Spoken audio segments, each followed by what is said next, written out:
Hi everyone, Tally and Farrell here from Board of It, and welcome to our preview video for Sparta. We were very kindly sent a prototype copy of Sparta by the publisher Plague Island Games. And in this video, we're going to tell you a little bit about how it plays and give our opinions and thoughts on it. And this game is out on Kickstarter as of when this video goes live. Yes, so you can go and check it out, and we'll put a link below. Essentially, the kind of brief on what Sparta is a two-player head-to-head kind of, so I guess like primarily an area control game, but in the style of kind of GMT games. You know, you've got the card play of Twilight Struggle, you've kind of got the area and influence control of 1960, and obviously it's kind of been put in a Greek setting.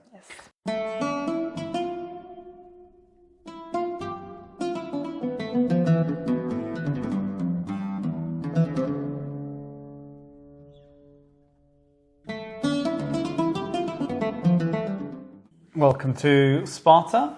Just going to go over how you play and then we'll get into what we think. So I think they're called the reverse or differently, but I'm going to call them what I like so it helps it be straight in my head. But you'll play 6 rounds and in these rounds you'll have like basically 6 turns each. And the end game goal is to control more territories than your opponent, or regions, sorry. So the board's split into regions, kind of like any classic Athens versus Sparta game, where you have the Ionian coast, Attica, Sparta, and whoever controls the most regions at the end will win at the end of the 6th round. Now, in a round, you're going to have these 6 turns that I said about, and you'll start the round by kind of doing income, and you get things and resources and money based on which regions you control. So the more regions you control, the more you get. That kind of sets you up for that round. Then you'll draw 6 cards, and like in GMT games, Twilight Struggle would be the best known one. You're going to have these 6 cards. You basically have to play them all. So sometimes the order is going to be important, sometimes they'll be good for you, sometimes they'll be bad for you, sometimes they'll be in the middle. So a turn will kind of be that you will play one of those cards, and then you'll kind of do a lot about your armies or your navies in terms of interacting with the board. So there's, in these regions, you have cities, and each city has a kind of influence value. And if you have enough influence there to equal that value, you control it, which here is represented by these round discs, and uncontrolled kind of building influence is represented by these cubes. And, you know, Corinth has 3 influence, so I need 2 more to control it. And you can kind of, you know, obviously take away your opponents or gain your own, but you can't both be there at one time. So you'll start your kind of turn by looking at the board. And if you have anyone on the board that is in an area that doesn't have a token next to it, a siege or a raid token, you're going to resolve that. So they're going to raid that space, and when a space is raided, it means that that space doesn't count towards counting up the influence for who controls a region. And you count up the kind of total influence you control, not number of cities. So if you have 2 big cities, you might control that region, even though another player has like 4 or 5 small regions. Yeah. It's all about how much influence you have total. So raiding takes one of those cities out of the game, basically. And then you can decide, once you've raided, to keep your army there and siege it, which is basically rolling dice to try and control it yourself. If you get a success, you remove an influence, and when you remove all your opponent's influence, you get it. But that's up to you. Or if you just want to raid and kind of knock it off and come back, because sieging costs money, you can bring your army back. So you'll do that raid, resolve it, then you'll play your card, one of your 6 cards, and obviously you'll have less as you go through the turns. Then you can mobilize any units that are ready to be mobilized, because when you move these units, you kind of have a, I guess you could say, kind of conveyor belt, because you have to line them up, where on the kind of turn 1, you pay to kind of get those units ready to go out. Turn 2, you put them on the board somewhere. Turn 3, you resolve that raid with them. So you've kind of got to pre-plan ahead. Yeah, you can't just mobilise and deploy on the same turn because you have to do the steps in order. So you have to also like kind of forward plan, look at what your opponent's doing. But yeah, so if you have anyone ready to mobilise, you can mobilise them. Then next, you can pay to get people ready to mobilise. Then you will, if you have a siege like here, you'll resolve it, spend money to roll dice, as we said. Then finally, if you have 2 of the same army type, so kind of navy or army in the same space, you will battle. And battling is pretty simple. It's no dice rolls or anything. It's kind of more tactical, I guess. Yeah. You kind of look at different things. Who controls the region when the battle's taking place? Who has the most army or navy strength? Who has the most kind of military assets in different areas? And just every time you have the most of something or you control that area, whatever, you get like 1 point, and then you kind of add and subtract. Yeah, but you can throw in a spanner, can't you? Because you always draw a battle card before the beginning of a battle, and of course you might have some in your hand already. So it's not always just as easy as looking at what's on the board and knowing who's going to win, of course. So someone can play a battle card and flip it back the other way. So they can really shake things up, basically. But yeah, so that's the general turn structure. You got the card playing, you got these kind of army maneuvers where you can siege a town or raid it to take it out of contention, or fight someone else to get them away from sieging your cities. But yeah, I mean that's a kind of quick overview. So yeah, so you have what is it? The 6 turns because you play the 6 cards and then you do an income. How many income? 6. Right, so 6 as well. So by the end, things will have gone back and forth in each of those like income rounds, right? So in turn 1, maybe one player controls more territory, and then you kind of cam that up, and then they'll get the money, as you said, and the military assets. So in theory, you should be kind of winning more and more as the game goes on, because the more you own, the more you have to fight with and improve your stance. But it doesn't always work like that. It can be a bit of a tense battle, like back and forth. But the idea is that you should be accumulating assets and money, I guess, because then it makes it easier for you to take over more territories. Yeah, well, easier said than done, right? In theory. So go on then. Well, what do we think? Yeah, I think we liked the kind of tense, tight battle aspect of this, and obviously it's a head-to-head game. And okay, the first game was not tense, I'm not going to lie, because I lost miserably. I'm not that good at these territory control games, to be fair. Pretty miserably. The second game, it was tense, and because you do this count up 6 times, every 6 actions, it is really, it motivated me, because you do the count up and you're like, right, okay, I've got some more money, and you get a bit more reinvigorated every time you stop and you pull new cards. And even if you're in a bit of a worse position, you're just thinking, okay, right, I'm going to try and go for this turn, try and get a bit more money next turn.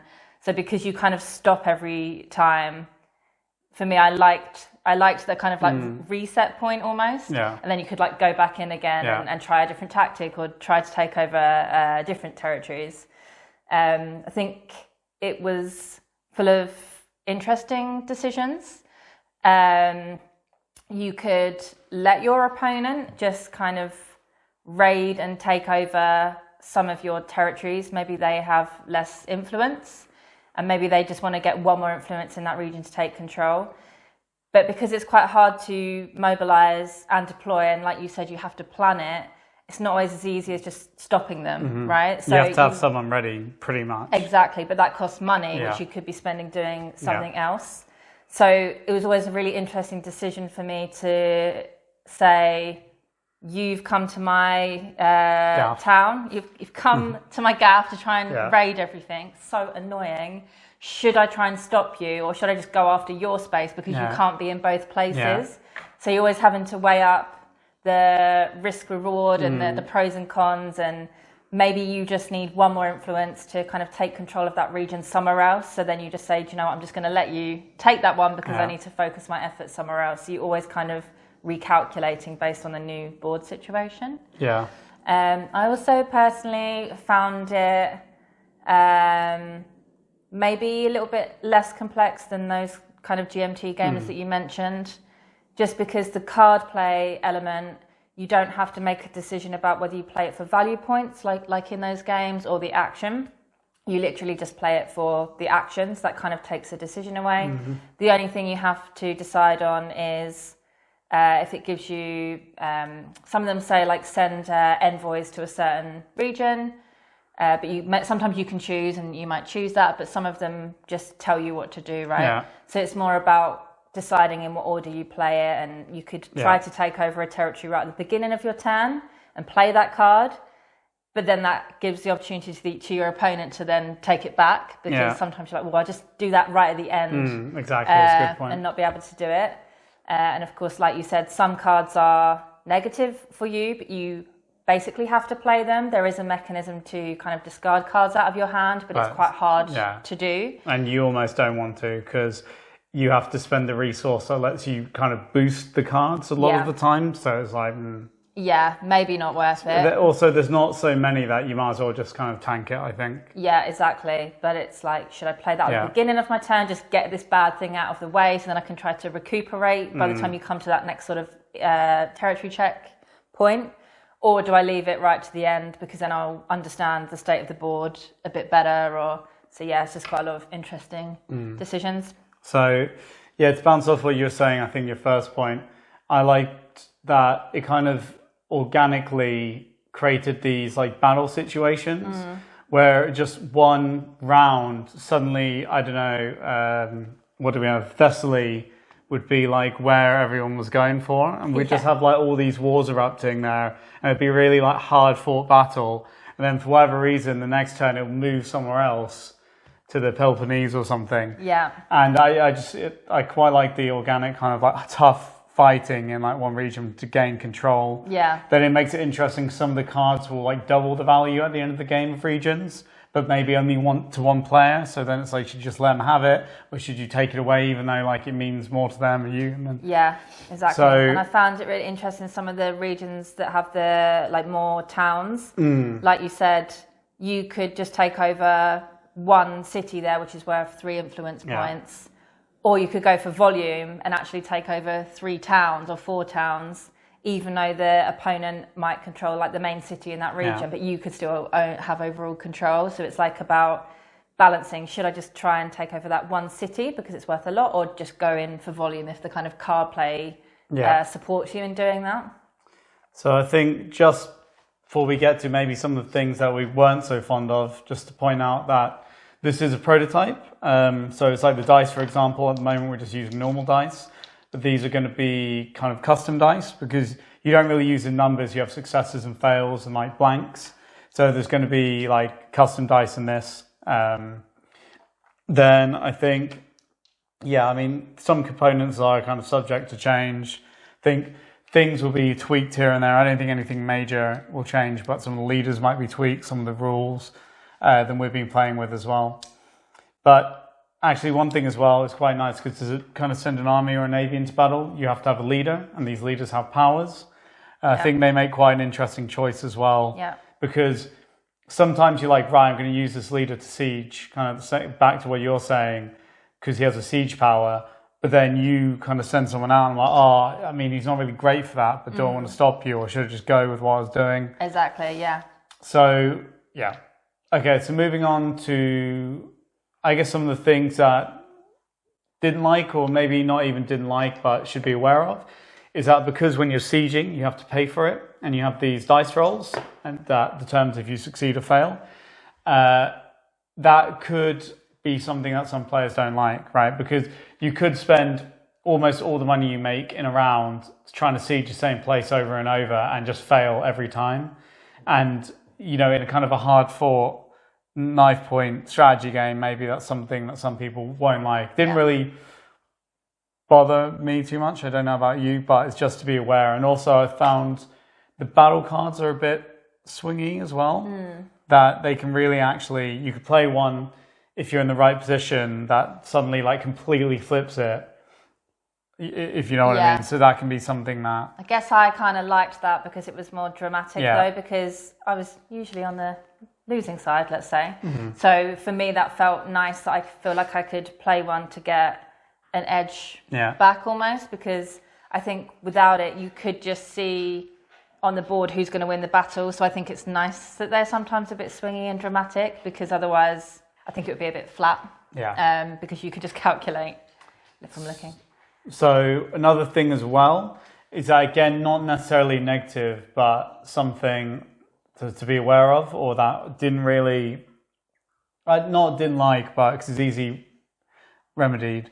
But essentially, as I think you touched upon earlier, when someone starts noticeably winning or losing in this game, so let's say losing, you're going to lose more, because once that kind of, the balancing on a knife point, once you fall off that, even slightly, because it's such a tense game, and because controlling regions gives you resources, so if you're winning, you're controlling more regions, which means you have more resources, and the loser has less resources, so they can do less and you can do more. It just basically starts sliding once broken.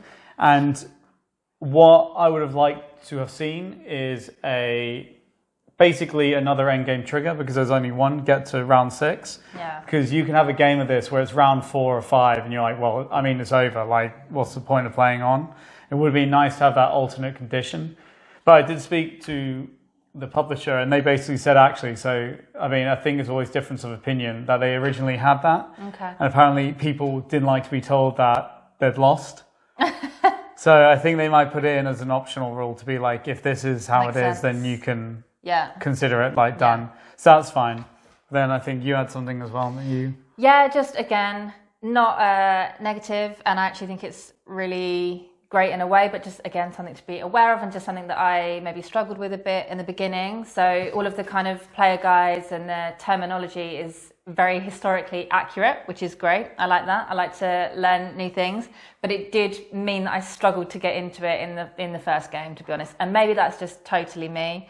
But when it was using different words for like army and fleet, and I think maybe just because it maybe didn't match up to here, I was just like, is this the boat? Is this the army? Because it's like hoplite. But yeah, you're right. It doesn't say it here, does it? So that's maybe why. And again, this could change because it's a prototype. But that just confused me a little bit, and it just made my first game a little bit difficult to get into, because the player guide is very, very comprehensive, which is really good. But when it was using this kind of terminology and things that I hadn't really heard of before, I just found it like a very small barrier. But once you know what it is, it's fine, right? It's not a continued problem. Yeah. Once you know, you know. So just, I think another thing to add is that's not like a criticism, let's say. Just to be aware is that actually it comes with a lot of, so it comes with like 2 scenarios, the Theban War and Sparta vs. Athens, which have like different cards. So you have like this deck and you divide the cards into ages, because specific cards go with specific ages. And it means that you kind of have 2 scenarios to play, which start differently. And then within those scenarios, you have a lot of setup cards that they don't necessarily change things so much. But because of the way this game is, they change it enough that you do get quite a game with a different trajectory just by picking a different setup card for the same scenario. And obviously it's also nice that you have different cards as well, some of which you won't see in one scenario and so on. Yeah. So yeah. Yes. But I think that's what we have to say about Sparta, so we don't go on too long. But yeah, I mean, if you're a fan of the theme, which I actually really enjoy, if you like GMT games, if you're a fan of the system where you have to play the card and it might be bad for you, what order did you play it in? And also, I kind of like that outside of that, the card play, you have this system of sieging and raiding that you can do outside of that. So you have this flexibility, even when you have, let's say, bad cards, to just go and do something. That's true. So if that sounds like it's for you, it's worth checking out. It's live on Kickstarter now. As we said, the link will be down below. Yeah. And thank you for watching. We hope it was helpful. Ask us any questions exactly. in the comments. We'd be happy to answer. Yes. See you next time. Bye.